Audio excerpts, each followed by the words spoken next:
Digest pod. Digest pod. The Digest Pod.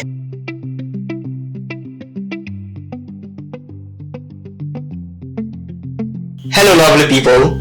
Welcome to another thrilling episode of the Digest Pod with Tsene Kome. Today, we are delving into modeling. And trust me, you're going to enjoy this very episode. So today I'm here with...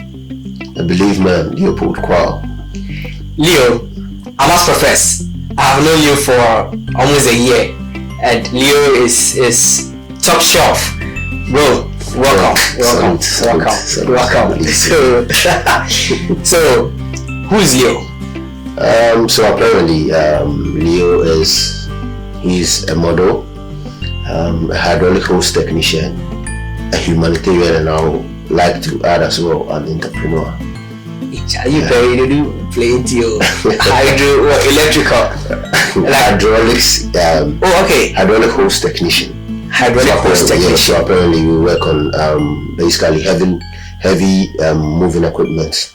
That's with the mining machineries. Yeah. When I really get with the money. Like the model to, there's a lot of investment that needs to be, done in the modeling industry. I'm sure you really, you're a key player.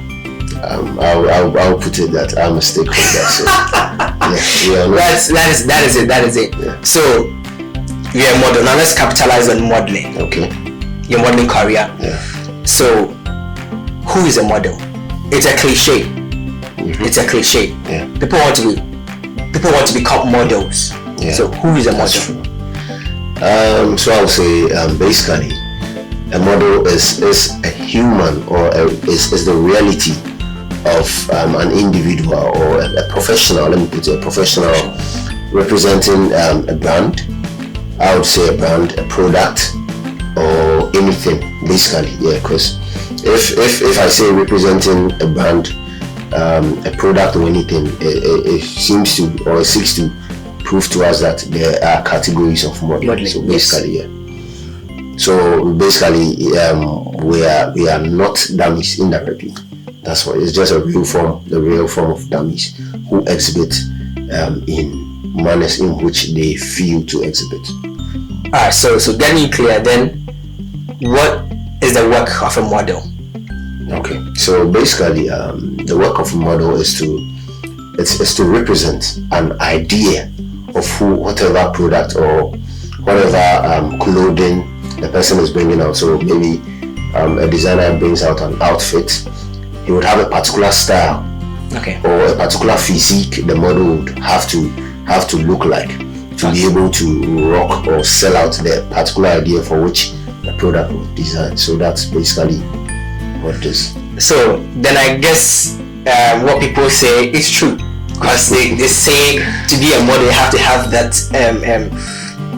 that's mannequin physique, like you said earlier. Yeah, some people say that, but you have such look. Before we go into your modeling journey, what type of model are you? Because I know we have lots of types of modeling. So I'll basically put it as a fashion model and a runway model.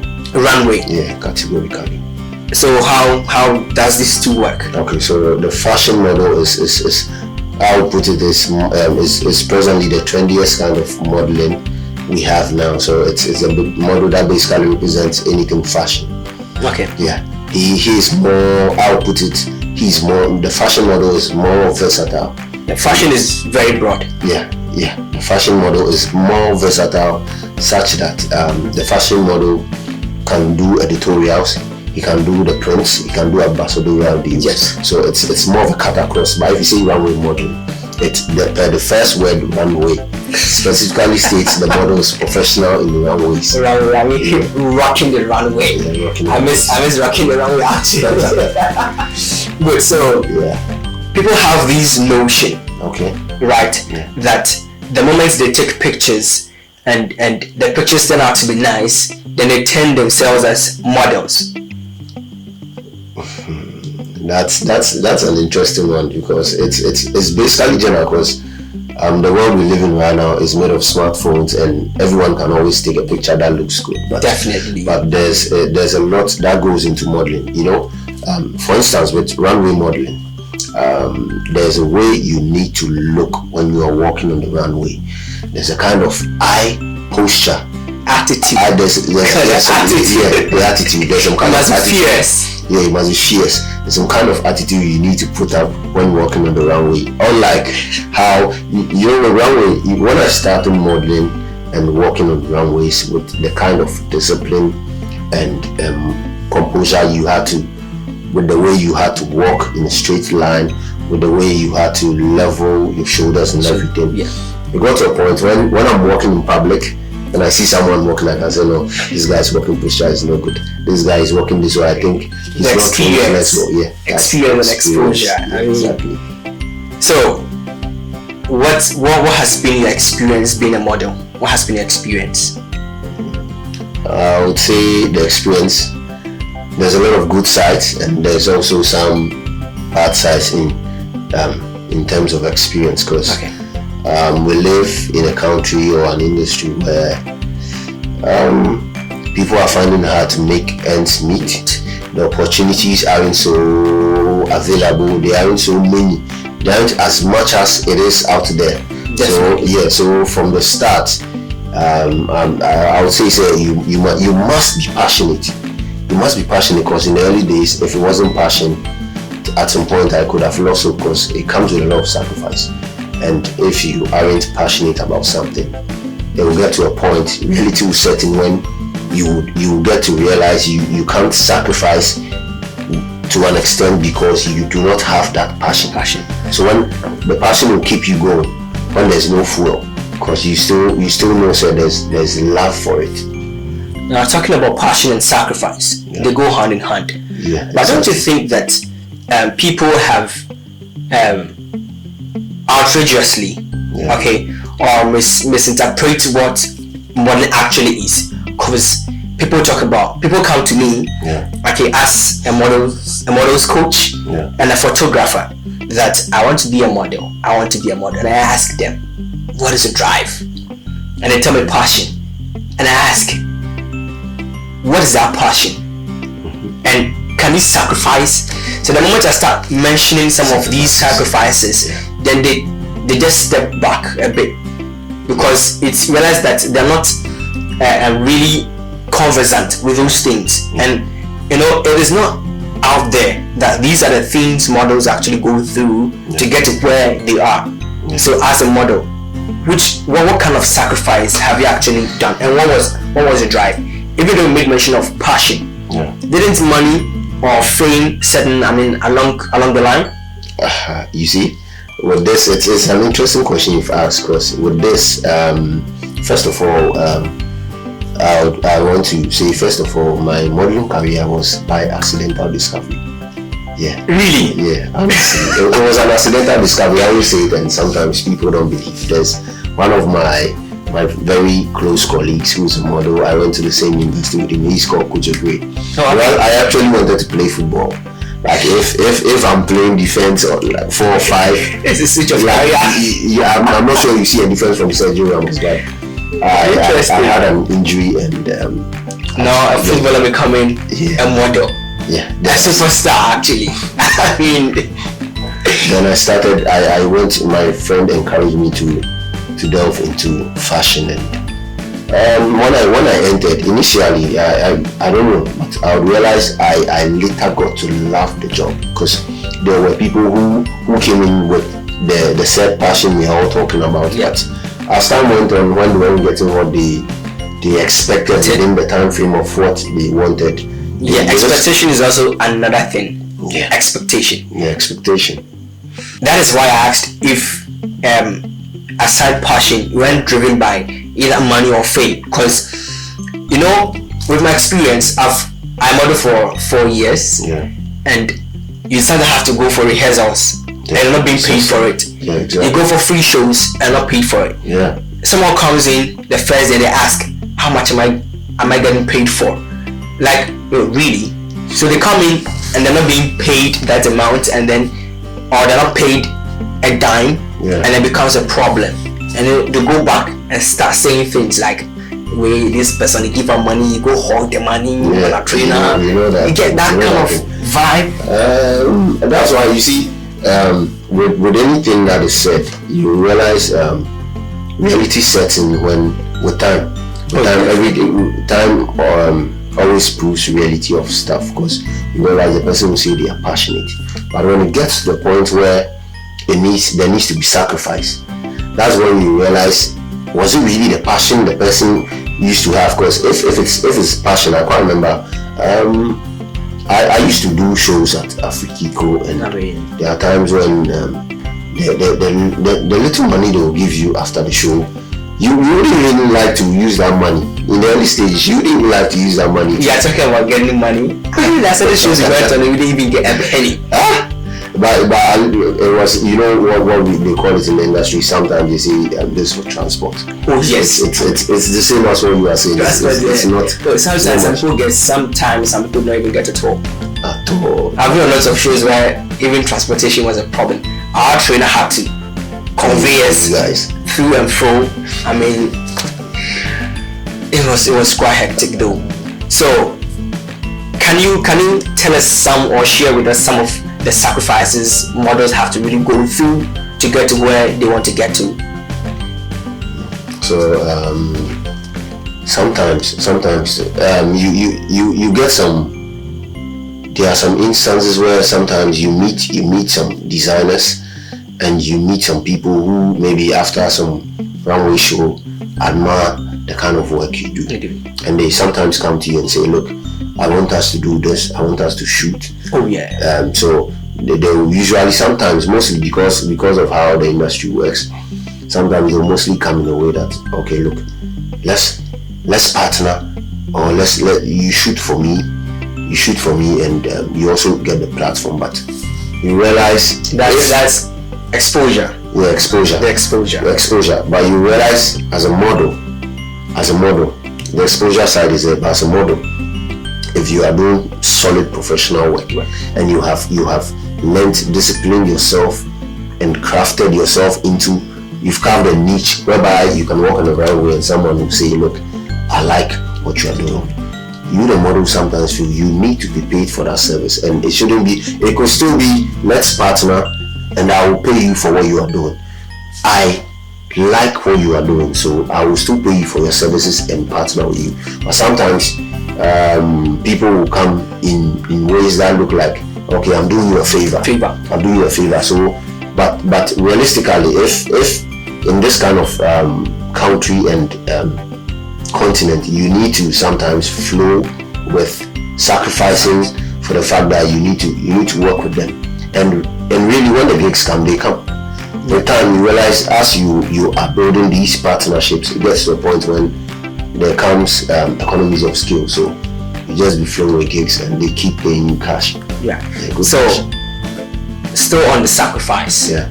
I mean, as a model, through your experience, what has been some of the sacrifices you've actually made to get to where you are now? Okay, so some of the sacrifices, you sacrifice your time, a lot of time. Actually a lot, because a show, you might be going for a show that is maybe like a month ahead. And you always have to go for the auditions. After auditions, you go for the training, the rehearsals, and you ask yourself, sometimes if you don't take time, even the rehearsals you go to, and the amount of money they'll pay you at the end of the show, it doesn't even tally. You end up using more money for the transport than even during the show. So let's say maybe you have spent about 300 cedi on transport, and they are paying you 200 cedi or 150 cedi. So sometimes these are the sacrifices. So let's take we being paid, or the transportation out. I mean, as in you getting that from the organizers of the show. Yeah. Right, let's take that out. Okay. Now let's look at the sacrifice itself. If you're speaking about time, right? How don't you rehearse? So how often do a model need, or how often does a model need to rehearse to become a pro? How often does a model need to rehearse to become a pro? For that one, I would say every day. I would say every day, because it's an everyday practice. Yeah, I would say every day, because even with the runways, anywhere till date, even if I'm walking, I still have a body check Okay, am I walking? Are my shoulders straight? Is my chest out? Yeah. You know, am I walking in a linear form? So you need to always practice, aside being very serious when you have a session where you are alone. But basically, if you are a model, you need to practice every time, even if not in the studio. Sometimes you cannot take your phone and check out postures with the phone, you know. So it's an everyday. It's an everyday practice. So we're speaking about rehearsals. We're speaking about time. Yeah. Don't you think there's an involvement in money, in the sense that you'd have to either join an agency, or you have to be on your own? Yeah, that one there is there. It's true. And there again, looking at the money aspect also. Yeah. Going for shoots, just buying ticket to observe other shows. Yeah. Counts with the cost. Yeah, that one very high cost, and you need to dress properly too. And dressing properly. Dressing. Yeah, dressing properly. It's a whole lot on its own. Yeah. The dressing itself, how you carry yourself about, is a whole topic on its own. We have to tackle. A different day. Yeah. So, as a pro model, a professional model, what are some of the shows you've actually rocked? Okay, so Mercedes-Benz Africa Fashion Week. Interesting. Glitz Africa Fashion Week. Accra Fashion Week. Oh, okay. Ghana Men's Fashion Week. The weeks I can go on and on. So, but let me delve into some of the international shows. But when it comes to our Ghanaian industry, these are some top-notch shows. Fashion shows actually. Absolutely. And they exhibit a lot. Absolutely. There were a lot of international designers. And the models themselves, like we said earlier, you could see someone ask if this is really a human, because the person has the physique of a mannequin. Yeah. And how they even walk. Sometimes I could just look at them like, if you would do things. It is what it is. You get if you have what it takes to get there, you definitely get there. Yeah, absolutely. With hard work and discipline. Definitely. Yeah. So some of your international shows. Windhoek Fashion Week, Namibia. Oh, okay. Yeah, that's natural. I was actually the first model from Ghana to grace that show. Congrats, bro. Big shout outs to Louis Munana. Oh, okay. Yeah, so Nigerian Men's Fashion Week. And that's good. Yeah, genuine fashion style. That's in Benin. I can go on and on. That's just a bit of the shows. So clearly you could all see that you've really been through it. Yeah. But how long have you been modeling? So roughly, I'm in my 7th year. So 7 good years. Yeah. 7 good years. It didn't just take a day. Having that thought of being a model is one thing, and then constantly getting up to it is another. Yeah. The rehearsals, the shows, the disappointments, the excitement, all these things actually comes together to give you that experience. Exactly. So, to our younger ones coming. Yeah. But before we delve into that, would you call someone who on a regular took a picture with the phone and then had a good picture, right? Yeah. Terming him or herself as a model? Would you encourage such thing? I would call the person a potential. I won't call the person a model. I'll call the person a potential, because there are do's and don'ts in fashion. Okay. There are do's and don'ts that entail every type of modeling. Okay. Every category. For instance, a runway model, you need to have water in your bag. You need to have shoes. It goes with the kinds of category. So just taking a picture doesn't necessarily mean you are up to the task, because there are some nitty-gritties and some technicalities you probably wouldn't know. So I would call the person a potential, because you can't compare that person to someone who has been in for a very long time. So probably, maybe let's say the person wants to be an editorial model, and comparing that person to someone who has been an editorial model for maybe 5 years, even going for a photo shoot session, unless it comes naturally. Okay. The person who has been in for 5 years relatively would be good with poses because of the experience on set. And you see, modeling is actually a very broad area though, but people just relegate it to just poses and pictures. I mean, that's what we see now.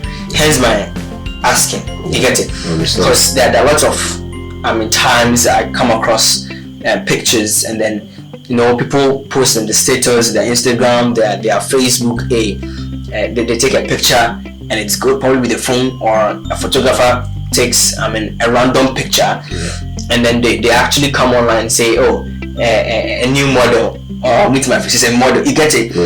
Initially, I feel that assertion actually is breaking our market. It's breaking the modeling the modeling market, because you're not a model. Okay.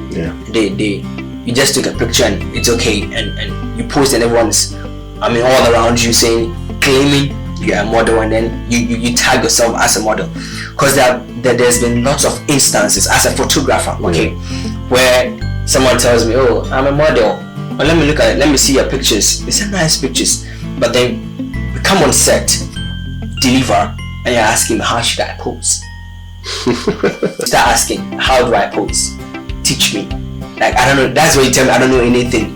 Like for real. You realize that's why earlier I mentioned potential, because they are now new entrants into the industry, and most of the times they may not have that intention of going into modeling, but because the picture is nice, and people, so they claim to be models. Do you get it? So,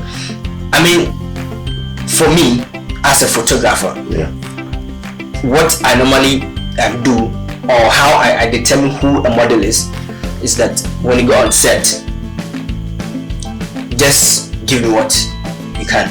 That is why I'm able to determine if this person is actually a pro model, or it's just those acclaimed models. I would just simplify it to say it entails a lot, because sometimes, even let's say for the runway, you go for the show, you need to be, every kind of category of modeling needs something. The runway, you need to be smart, especially there can be some instances where there are some complex finales, and you realize there are models that some designers have just brought in just for the fun of trying to rock the show on that day, who aren't professionals. And sometimes they totally mess up the finales, because you need to be sharp to be able to blend in with the finales, because it takes a lot of steps, but you realize those who claim or want to do it for the thrill of it, they come and they mess up.